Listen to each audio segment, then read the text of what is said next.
By the time I got to Odyssey, 3.5 hours, that was nothing, you know. Oh, wow. So you're like, this is child's play. Yeah, absolutely. Oh, wow. And you got to go into a Zen place. You got to leave your body. Wow. And let them have it, because you're not moving for 3.5 hours, because you know, they aged me up. I hope you understood that I was aged up. Yes, we did. In case some people they don't. gave you very gray hair. Thank you. Hello, everyone, and welcome to Seen on the Screen, where we sit down with the folks behind the stories that move us and ask, what have you seen on the screen that has made an impact? For a filmmaker like Christopher Nolan, with such attention to detail, the folks at Universal Pictures decided for this particular one, we had to go bigger, which is why we are here in Miami to talk about Christopher Nolan's The Odyssey. My guest today is John Leguizamo, who plays Eumaeus. Let's dive in. Mr. John Leguizamo, sir, welcome to Seen on the Screen. Oh, thank you. Thank you for having me. What a pleasure. So excited to talk to you about this film. As one of the few people that's actually gotten to see it, and you are so incredible in it. Oh, thank you. Thank you. But I want to talk about this because this is your first time working with Christopher Nolan, and his sets, they become like legend in Hollywood. They are legend. Way. So talk about stepping onto one of his sets for the first time, and before that, even his conversations with you about the role. Right. Well, you know, first of all, you're doing it all on IMAX. And I've never shot on IMAX in my entire life. Oh, wow. You know, I've done 16 millimeter, 8 millimeter, 35 digital, but I'd never done 70 millimeter. So, you know, I did a little research, and you realize, wow, the camera makes your face ginormous. So you can't be doing things like this because your eye is going to go across the whole entire screen. Yeah. So you have to stay a little stiller in the close-ups. Wow. I still believe that you got to do something in the masters. You got to be a little more physical. That's my acting technique. And then closer stuff, you have to be a little more internal. And then there's no phones on the set. That was wild. That was great, you know, because now you had conversations with people. You got to know people, which is really, you know, innovative. Yeah. The other thing was, you know, it takes, it's 70 millimeters. So the mag lasts 3 minutes. Yeah. I had a 10-minute speech. Yeah, monologue, yeah. So it got chopped up. Nobody prepared me for that. I didn't do enough research because they yelled cut in the middle of my sentence, and I was like, we're gonna pick it up afterwards. We're gonna do it again one more time. So then I realized, oh my God, I got to do this like in 3-minute increments. Mm-hmm. So I got to keep myself. I bet you know what 3 minutes feels like right now. Like exactly. It's short. So I was like, I got to keep myself revved up in between, because it also takes 5 minutes to reload the mag. Yeah. I had a whole speech that I prepared and worked on really hard because it's Chris Nolan, you know. But now I had to try to stop myself and then restart myself. I mean, he talked about, I think with Matt, he mentioned like it was going to be a rough shoot. What early conversations did he have with you about the character? Because he also says that he wants you to be the expert of the character. Yeah. So that he can just worry about making you look as good as possible. So what did he say to you about Eumaeus and what he wanted? Well, I got to have lunch with him, and he told me he was interested in me for the role of Eumaeus. Eumaeus, yeah. And so we went to the Odeon, which was a big New York Hollywood spot back in the day. Now it's just cool. Back in the 90s. And he said to me, you know, the character I'm thinking of you is Eumaeus. He's the most loyal character in Western literature. And I was like, whoa, wow, that's a lot to live up to. So I was like, yeah. And then he told me, you know, you have a lot of exposition. I want you to be able to make it sound like conversation. And I was like, yeah, I live for that. That's my thing. I can do that. And he gave me the role at the end of the lunch. He said, you know, the role is yours if you want it. I go, hell yeah, I want it. And yeah, to work with him was incredible. And then you have to be home when they deliver the script to you. You have to sign it personally, receive it, and then it comes in the reddest paper you ever saw with the shiniest ink. So I could only see it like at noon outside of my house. The only time you can read it. It was hard to read. Yeah. But it's always to keep that sort of like secrecy. It's all about like, I mean, this is a story that's literally centuries old, but he's going to find a way to do it differently. Which I think adds to the surprise. Yeah. Real quick before we sort of dive into some of the stuff that you've seen on the screen, what was the most surprising thing for you about working with him? I mean, how quickly he moved. That was surprising to me.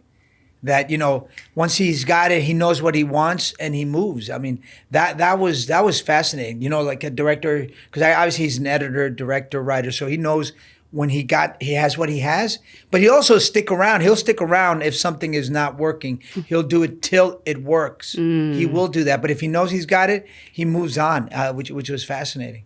Oh, I love that. And then obviously, like I said, this is a story that's been, you know, seen in so many different variations. What was your relationship to the Odyssey before you joined it? Like, did you already have like a favorite, or did you know the story, or? Yeah, you know, I think in America it's interesting. I think we all read it in high school, but I think what we all read was a kid's version of it. I don't think it's the full version, because I know I read it later on, like when I was in college. I read the Odyssey on my own and the Iliad. But the Odyssey, you know, it's an 800-page poem. I think is it 19,000 lines or something like that? Wow. Anyway, whatever it is, it's massive. But it reads easy, you know. It's very much so. You know, and yeah, I love the story. I love Greek mythology, you know. I've always been a big fan of it, especially reading it, you know, the all the gods and demigods and how lustful they were, how and that flawed they were, which I think is so interesting. Like, right? Like they were a different version of a deity than we're used to. He's like a perfect god who whatever he says is word, but. Yeah, these guys were vengeful, they were and lustful, and and angry, and jealous, and jealous, and bitter, and they had so many emotions that much more relatable. We're going to start to dive into some of the things that you've seen on the screen, though. Don't worry, these are things that I know you will absolutely have no trouble with. I'm not worried. No, it's going to be. I look worried about it. No, but I was just going to let you know, like, this is not like these are going to feel familiar. Let's put it to you this way.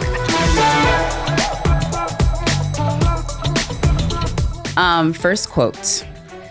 You may see me only as a drunken, vice-ridden gnome whose friends are just pimps and girls from the brothels.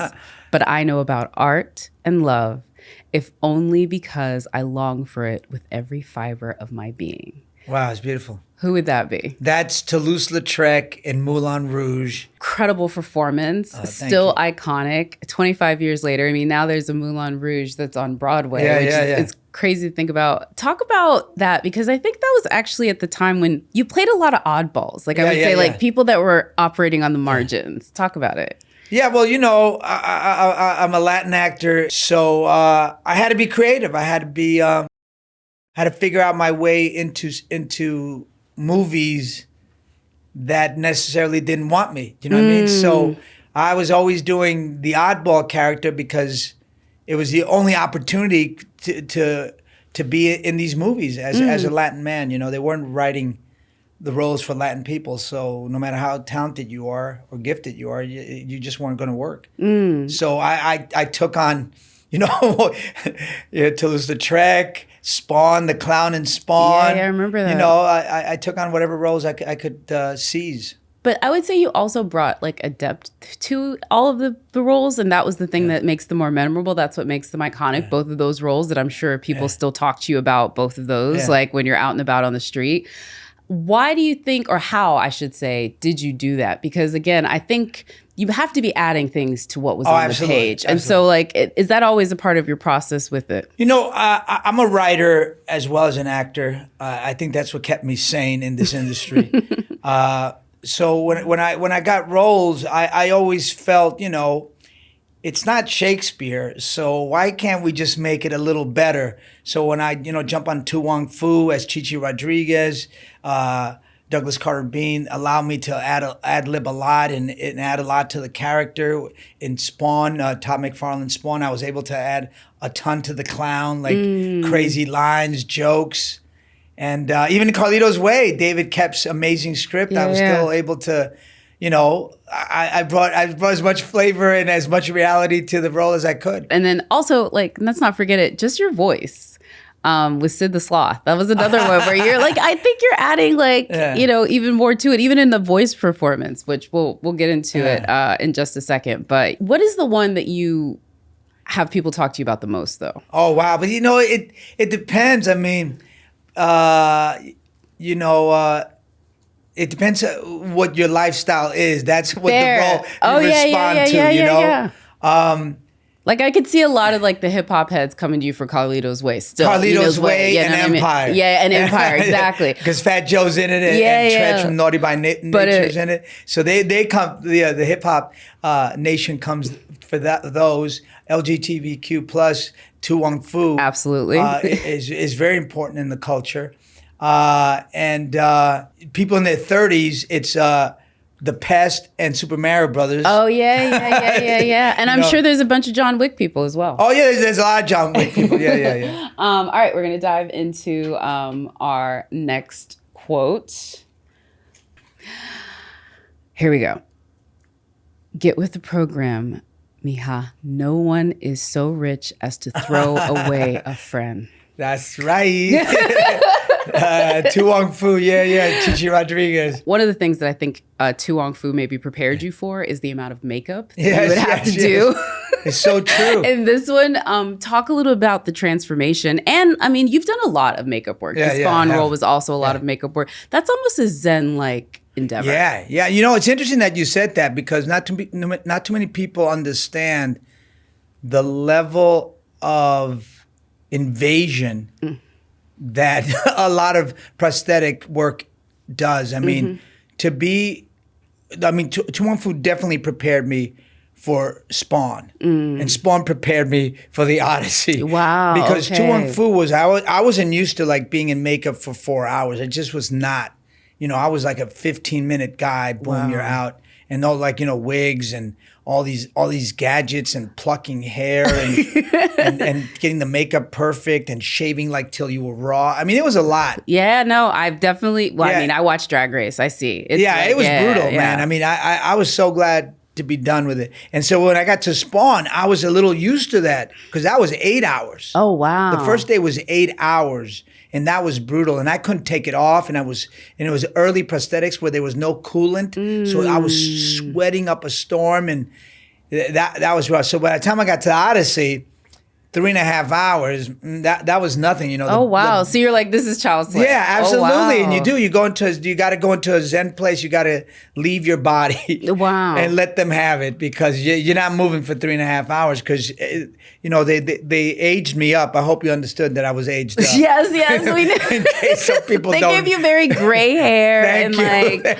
wig. That was a wig too, I think. Right? No wig. They just grayed you up. Yo, they bleached the life out of my hair because Chris does not want anything fake. Yeah, and I'm also of that same school. I don't want anything fake. So they were like these beautiful bags that they made. Yeah. But you had to put the context they're hand painted. I know that you went through it for your art, but one thing that I think folks when they watch the film are going to key into is your character, as honorable as he is. What they're really talking about is his loyalty, but they're talking about friendship. It's really sort of a commitment to like the people that we love in our lives, whether it be our romantic partner, our family, or in your case, friend, or I should say both two-legged and four-legged friends. You know what I mean? But no. And I take care of the dog Argus as well, and I take care of Odysseus, his son Telemachus, and teach him about his father, and take care of the land, and I'm a caretaker basically, But talk a bit about, because there is a level of like familiarity and friendship between Odysseus and his character, absolutely. And like how you and Matt sort of developed that, because I think that's what we see when we see you both interact together. Yeah, I'm very method, because that's the way I was trained at NYU. So I believe you have to immerse yourself in your character somehow. You got to do, and part of it is. With Matt was to create a friendship, you got to hang out. Yeah. You got to hang out. And Matt is so readily available. He's so cool and down to earth and chill. So we spent as much time as we could together. And then that bond started to happen. Yeah. Because then you can imprint on him, then you can imprint on each other whatever you need, which for me was a person I lived for. This is the person who was my best friend, the most important person in my life. Yeah. For my character, Eumaeus. So, when he shows up, I'm like, I lose it. I lost it, you know. And I had to tell Chris that I'm kind of method, so I need a moment to like walk around, talk to myself, you know, pat myself. I gotta get emotional for real to deliver real emotion. Yeah, I'm sure he gave you all the space that you needed. Oh yeah, no, because he did. Because like it's such a great performance. To bring it back to To Wong Foo, though, I do have to talk about it. I'm guessing you probably get a lot of free drinks in West Hollywood. Like if any of the, do you know what I mean? Like I'm sure that it's like with anybody who was in that movie because it was so groundbreaking at the time. Absolutely. Like so talk a little bit about your sort of like you mentioned that. I'm sure they come up to you and they're like, because you look, by the way, so good at the end of it. Yeah. I look incredible. You know, it was wild. You know, we did all the proper research. We really treated it with as much respect as possible. We wanted to give these characters so much integrity. And I'm glad that we were responsible that way in the 90s because not too many people were. And so we had drag queen coaches. I had Larissa Dumont. Wesley had Coco Peru. I think Patrick Swayze had Candace Cain. Wow. And there's some of them in the film at the end. Yeah, they're all in the film. And Larissa Dumont was incredible. You know, she was from the BX and she talked like this. And she was like all down and everything. And so I just like, you know, borrowed as much from her as I could. And I loved it. Loved it. Well, listen, what's actually really funny though, as much as we talk about that, and yes, it was a character, yes, it was like a very broad comedy, but it was also really great representation at the time. You know what I mean? Super like, and you know, I think you've always sort of been at the forefront of that sort of like groundbreaking thing. And listen, I think even a film like The Odyssey proves that because there's literally everybody. Oh my God, come on. I feel like Chris Nolan is our biggest ally. Yeah. I feel so seen in this movie. Lovely. Because, you know, there's so many period pieces, you know, that were Latin and Black people are erased, like we didn't exist, you know, and that's not the case. I mean, it's incredible to see the colors of Benetton. Yeah. You know what I mean? It's so beautiful to see yourself represented. It doesn't take anything away. It adds to it. It adds to the beauty and the power. And I don't know. I saw this movie. I thought it was a work of art. I thought it was a masterpiece, like one of the great films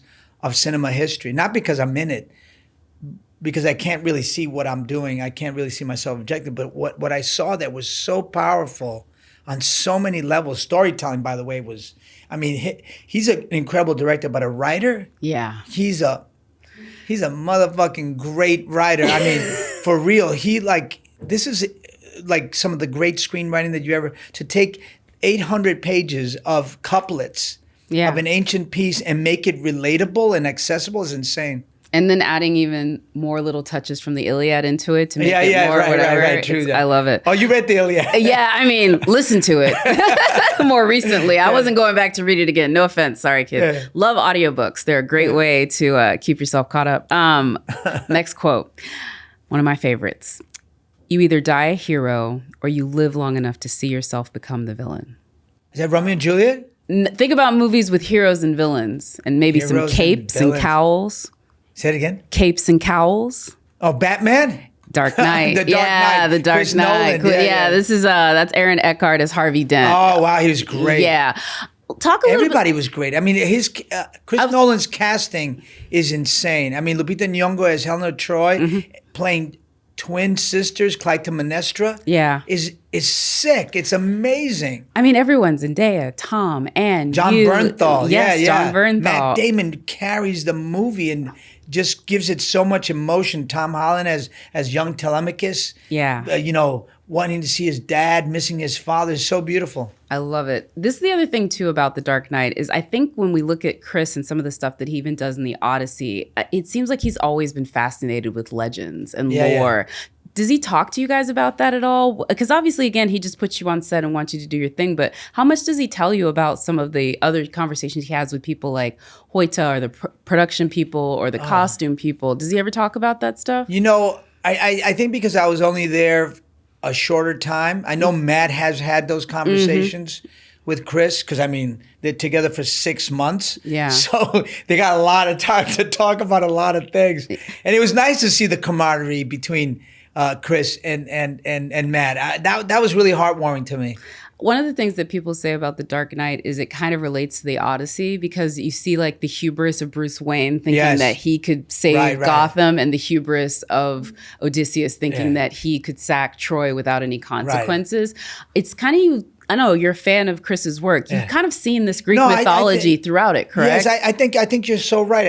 I think he does go revisits themes, but I think all directors and all artists are working through something personal through their art, you know? So you're going to revisit themes. Like I'm always revisiting father and son themes because that's the biggest trauma in my life. Yeah. And I know I'll get over it. I'm 60 plus. I'll get over it someday.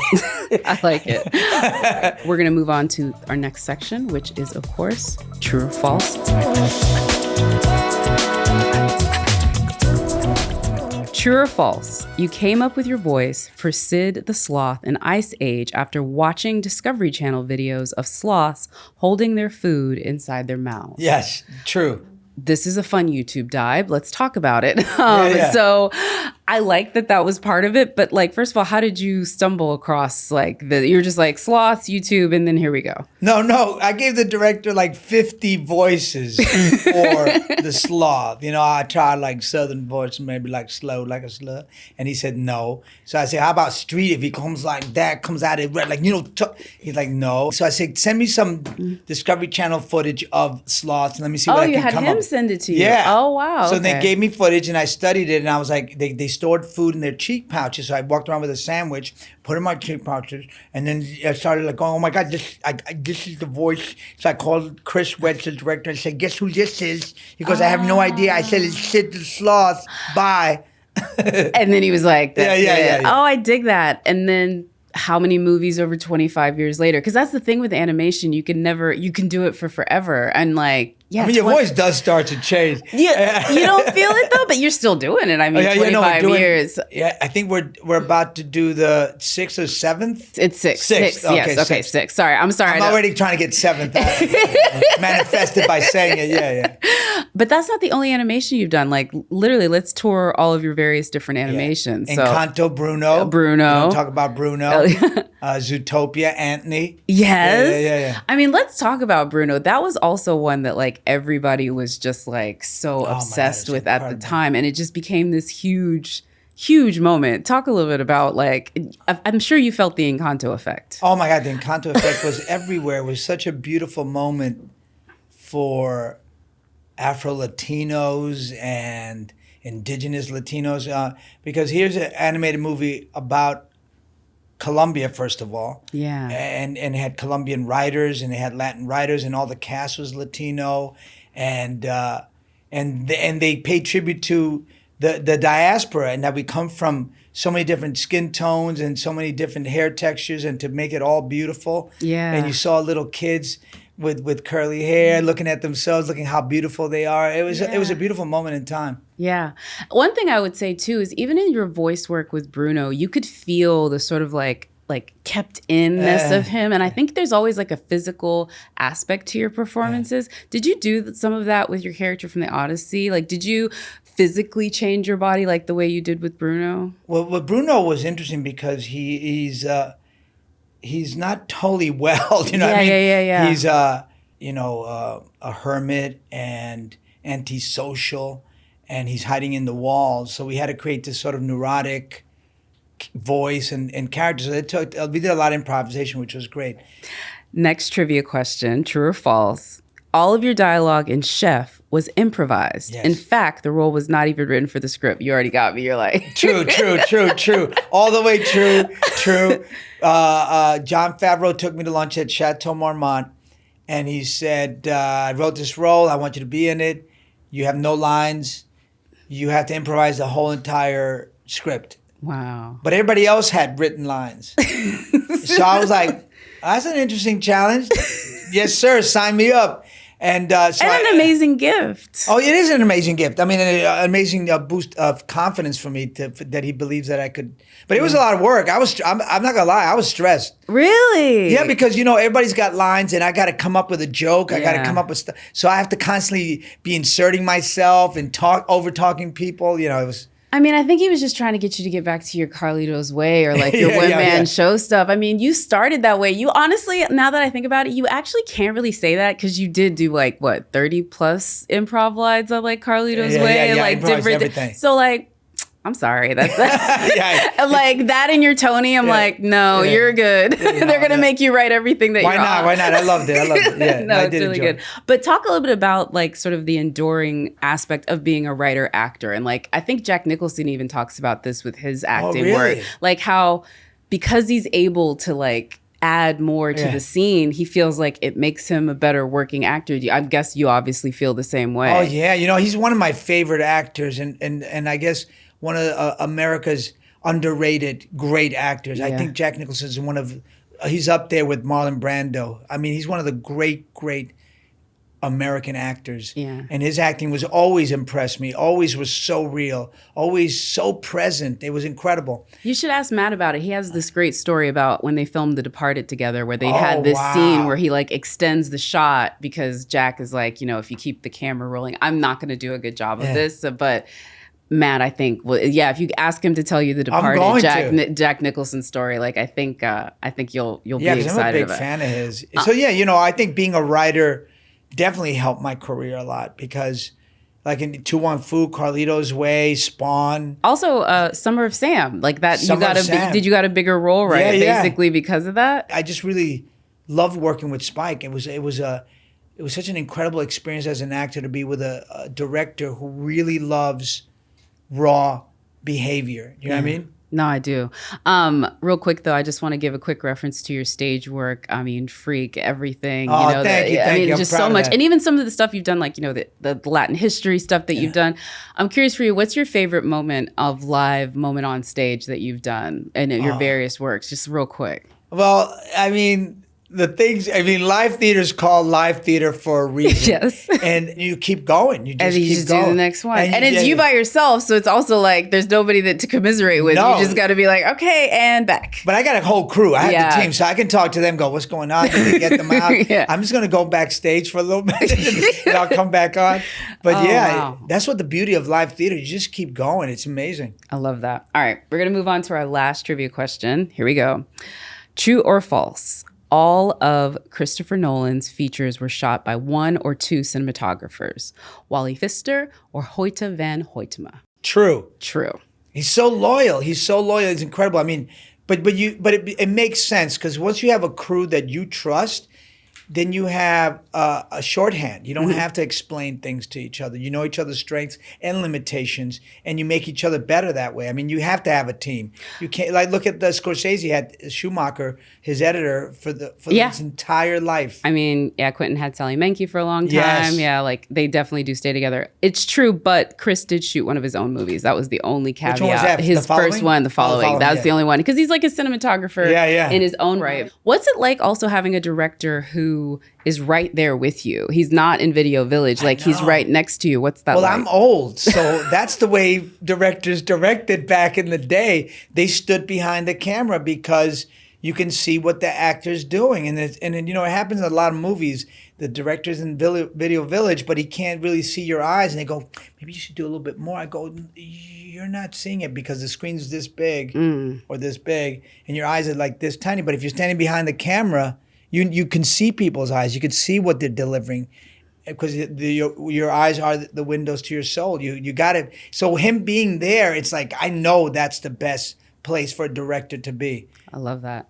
Also, it makes his films, from what I've heard from a lot of folks, feel like an indie set, even though it's like, so it's this grand sweeping production, but it still feels very intimate. Talk about that because, listen, y'all didn't have a lack of like resources. Like this was such a huge production, but he still keeps it very small. He keeps it very small, no diva attitude allowed, you know, and him standing behind the camera, he gets what he wants. He moves, we rehearse. The powerful thing about him is, which is an incredible luxury, but I guess it's the best way to work, but it's kind of difficult, is that he comes there and he lets the environment, the rehearsal of what the actors are doing, dictate where the camera's going to go. Wow.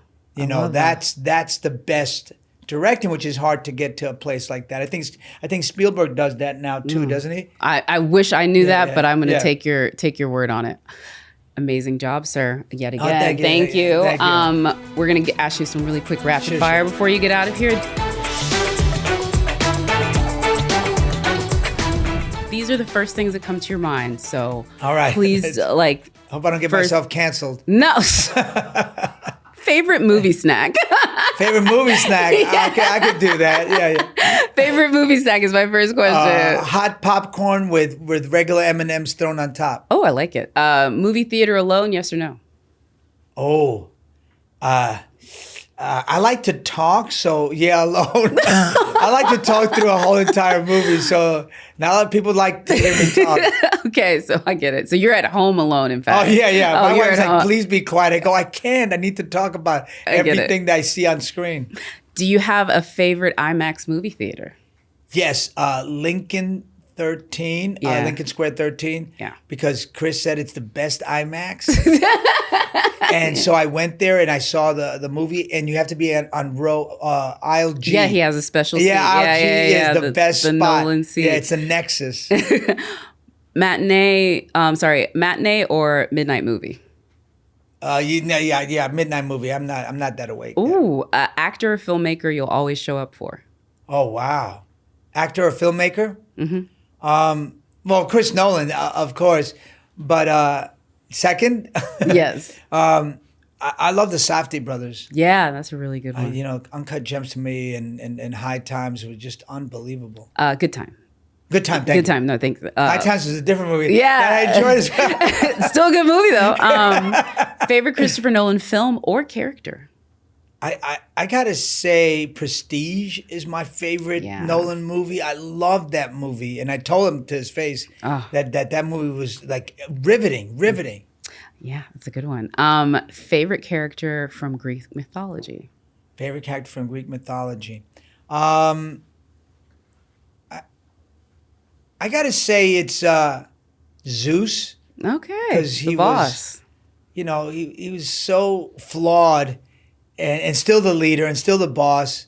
But he had to run everything. But he was like, turning into swans and doing all kinds of naughty things. All kinds of naughty things. Yeah. All right. He was a naughty man. It was fascinating. Love it. This is our last question. It's not rapid fire. This one's going to take you a minute. But as you look back on your career, what is the movie that made you realize this is what you wanted to do? Oh, Carlito's Way with Brian De Palma, definitely. I mean, he taught me what film acting was all about. I had done Casualties of War with him and Sean Penn and Michael J. Fox, and then this was my second movie with him, with Sean Penn. And there was my entrance. He let me do like 30 takes. This is film, 35 millimeter film back then. Nobody was doing that. Wow. But he let me come in, and I knocked the tray down off the waiter. I danced with one of the waitresses. I did all these crazy things, and he was laughing the whole time. And I realized, wow, there's infinite takes. There's infinite possibilities in film. There's not one choice. There's not one idea. It's just anything is possible. Love that. Anything that you watched before you became an actor that made you want to join the movies ranks? Oh, yeah. I got to say Mean Streets by Scorsese. When I saw De Niro's performance in there, it didn't feel like a performance. It felt like, how did they capture this crazy guy on the streets of Little Italy? Love that. John Leguizamo, sir, thank you so much for being here. This was really great. So fun. I can't wait to have people see you in this one. Yeah, can't wait to see it again. I love it. The Odyssey is in theaters July 17th. Get tickets now. To watch the movies discussed in this episode and more, head on over to Fandango. Seen on the Screen with Jacqueline Coley is a Universal Entertainment and Fandango podcast. Thank you to our producers, Dwight Keynes, Fabian Castro, and Camille Holmes Bonilla.